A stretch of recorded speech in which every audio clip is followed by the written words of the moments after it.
Well, ladies and gentlemen, this week we're at the Tibet Sim, which is the sim that's been set up for the Dalai Lama Tibet project, and it's been donated by Venetian Sands and Nancy.Yohogania, who works with Venetian. This is Nancy here. Now, she doesn't have voice.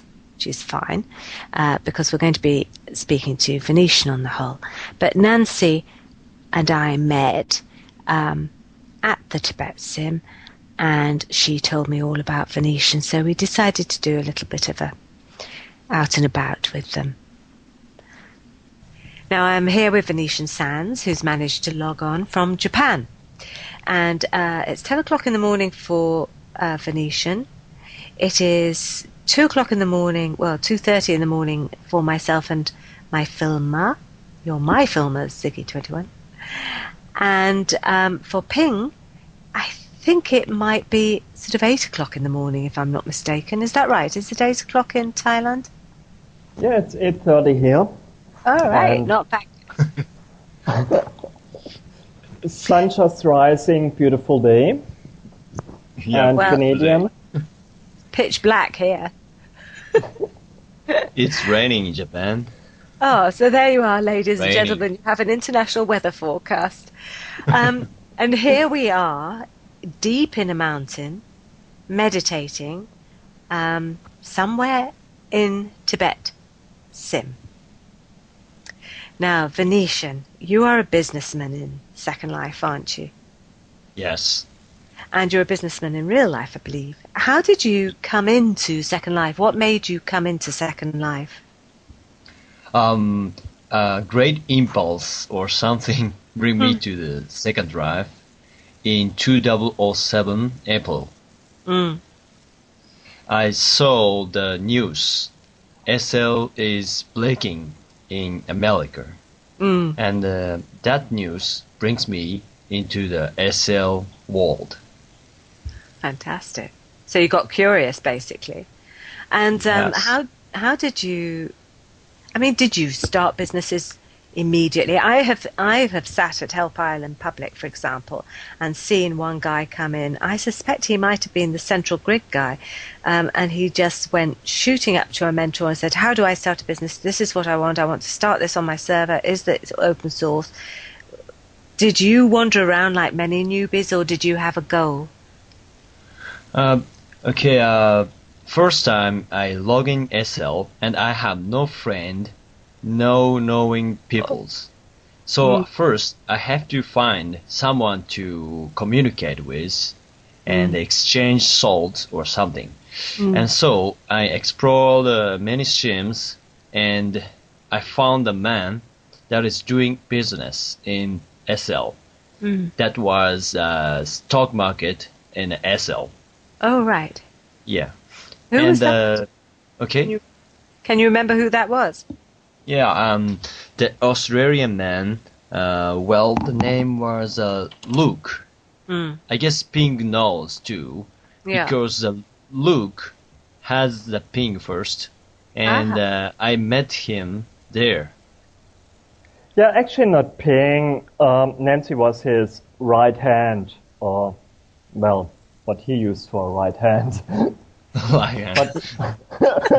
But Right hand. but we met I hesitate to ask what he used for a right hand. We can always cut it out. I'd love to know.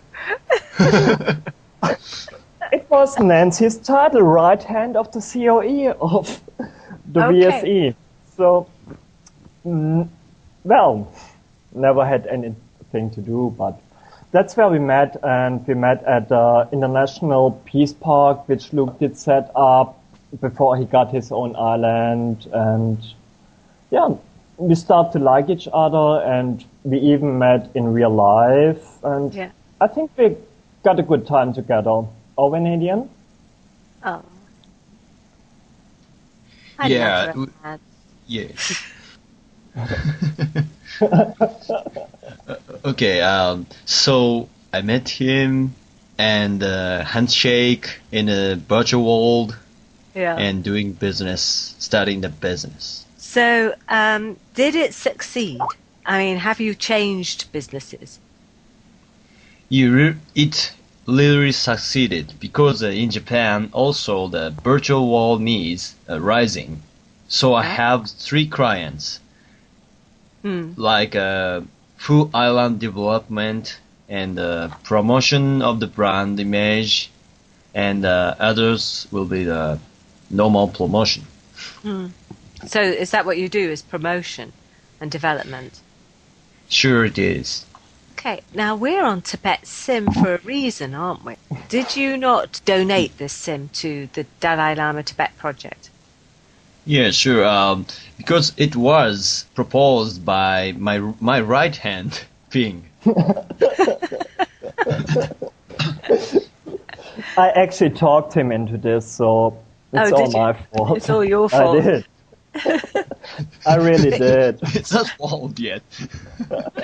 Okay, it's not fault yet. But I told you I got to back up, so I'm not worried right now. And we just want to see what he is going to make with this island within 3 months. So he approached us for fundraising to build the Potala Palace in SecondLife. And I found it interesting because I was already working on Dalai Lama projects back in 1999.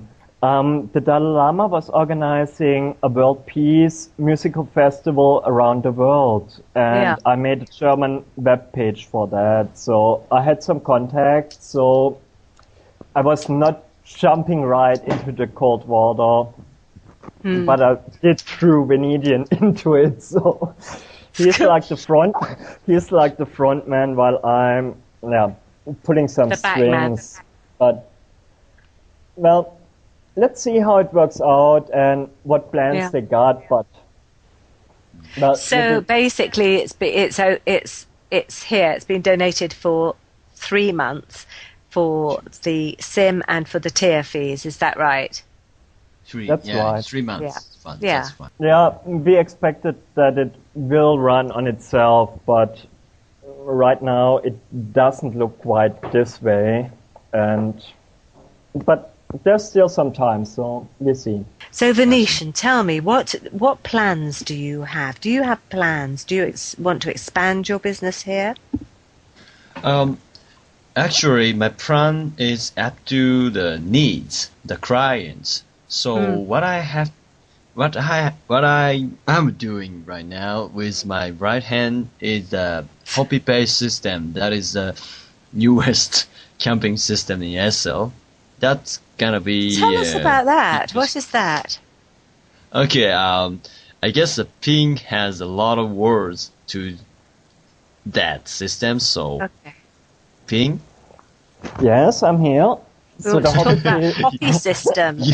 You have a lot of... Yeah, okay. Yeah.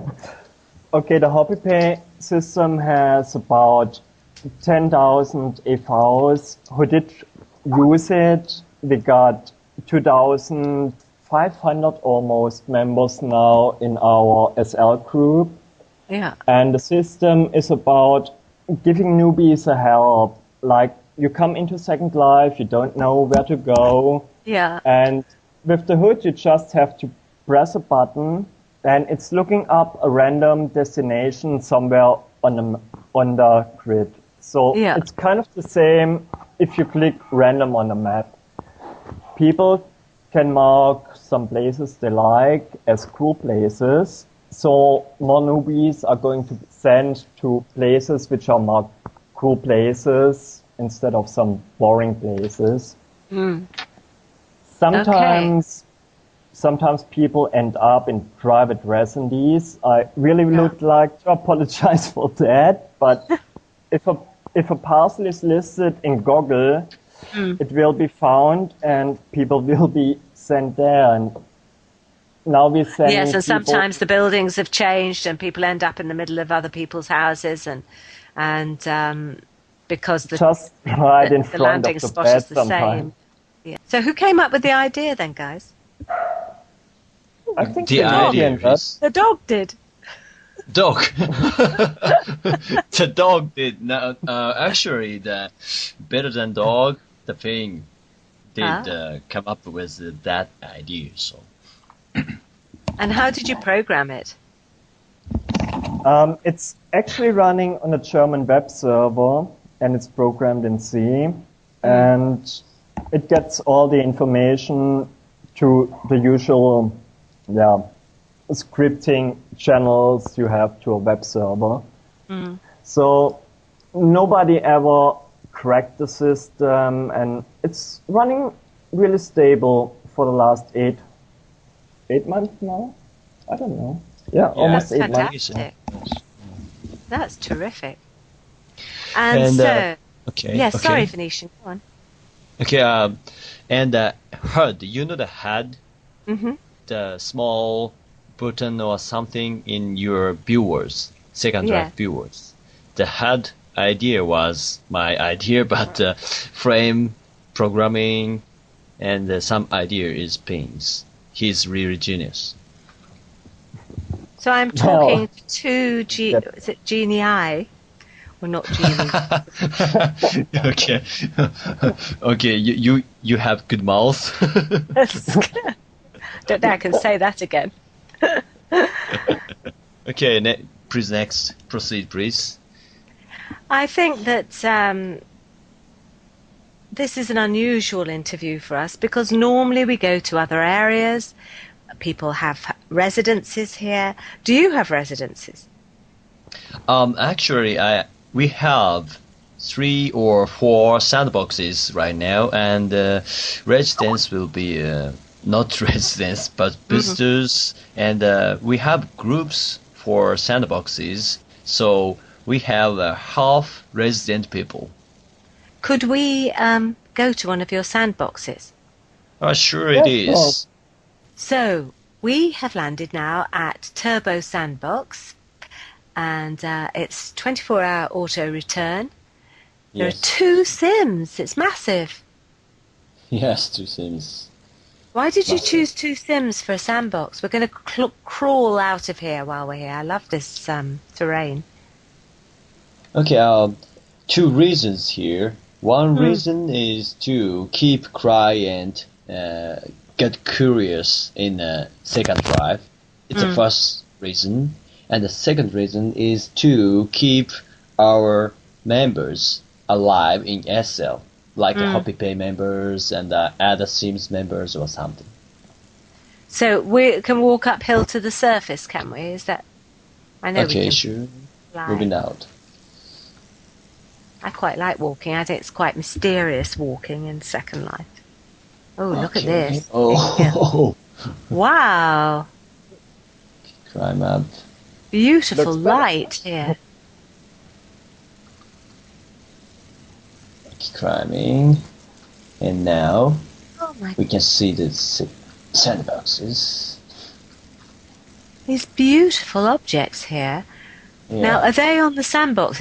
Is that still this big spaceship behind us by the yellow house? Is that still on the sandbox there, Venetian? Is that one of your group members that's done that? I guess it's not, because the spaceship is such a big premise, and so our members would like to make buildings in SecondLife, so that's what tends to happen. But there are some rather spectacular objects here, nevertheless. I mean, this big silver egg behind you and what have you. Yeah. So, 2 sims. Look at this. 2 sims, right? Yeah. Actually, it was 2 sims because I had to cut down the area to 1 sim because we're waiting for the new server software in the other area. Oh, right. So it's is this the one where you've sunk it then? Pardon? Is this the area here which is underwater? No, that's the other sim you can see in the distance with the big egg on it. That is on yours. Whose is the big egg? We like the egg. Yes, Beautiful big egg. Big, beautiful egg. Which came first? The chicken or the egg? I also silly like now. this boat. The what? The boat? Where's the boat? Yeah. Hang on. The boats are in front of the egg. And some Should we go over and have a look? Some Corsican guy does build them, but I wasn't able to communicate with him so far. But they look really good, in my opinion. Let's have a look at this. So, the boats, Venetian. Yeah. Tell me, they've been built by somebody who works on your sandbox, haven't they? I guess really it is visitors. Yeah.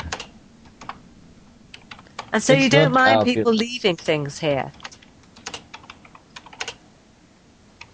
Yeah, many actually, people living things. If things are on the group, they stay forever until we delete them. Otherwise, they stay for one day, and then the system is going to delete them. So do you get much trouble with people leaving things, or do you get much trouble actually, Ping? You've got a 2-sim sandbox here with some beautiful objects on it. Does it tempt people to misbehave? Yes, it does. We got a lot of griefers, but we also got Slee, which is a really good SL programmer, and he did put up a security system here, which cuts down the work too. People get banned automatically if they do something wrong, so it's working pretty well. Well, it seems very peaceful here at the moment. So tell me, guys, I'm going to sort of ask you separately this next question. I'll take Ping first. Right, Ping, if I were to say to you, what would be your very deepest, most sincere wish for yourself for the future? What would it be? Can you say it? Oh, visiting Mars. Mars. It's in the sky. Visiting Mars. Yeah, I'm so sorry. Mars! Oh God, I'm so sorry. Okay, Mars.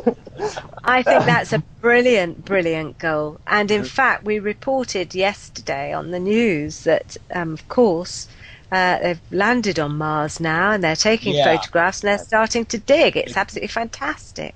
Yeah, fantastic. Yeah, actually, my real-life brother is involved in this. He's at Arizona State University, and so I'm kind of proud of my doctor brother. Yes, I'm not surprised. Do you want to wave to him now? No wave gesture, but I say hi to my brother in Arizona, and good job landing on Mars. I think that's great. And you, Venetian, what do you think? Okay. What is your hope for the future? My future will be spread my country, my mother country, Japanese culture into the international for international understanding, international peace. That's a truly wonderful thought. Yes, And spread cultures. spread cultures. And I don't know about you, but I think a virtual world is a really good place to try that. Sure it is. So I'm trying.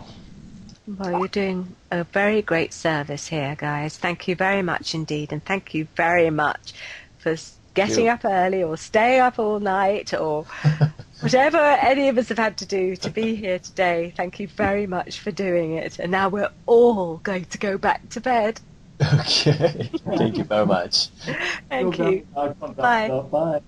Bye to brother Bye. in Arizona. Bye. Okay.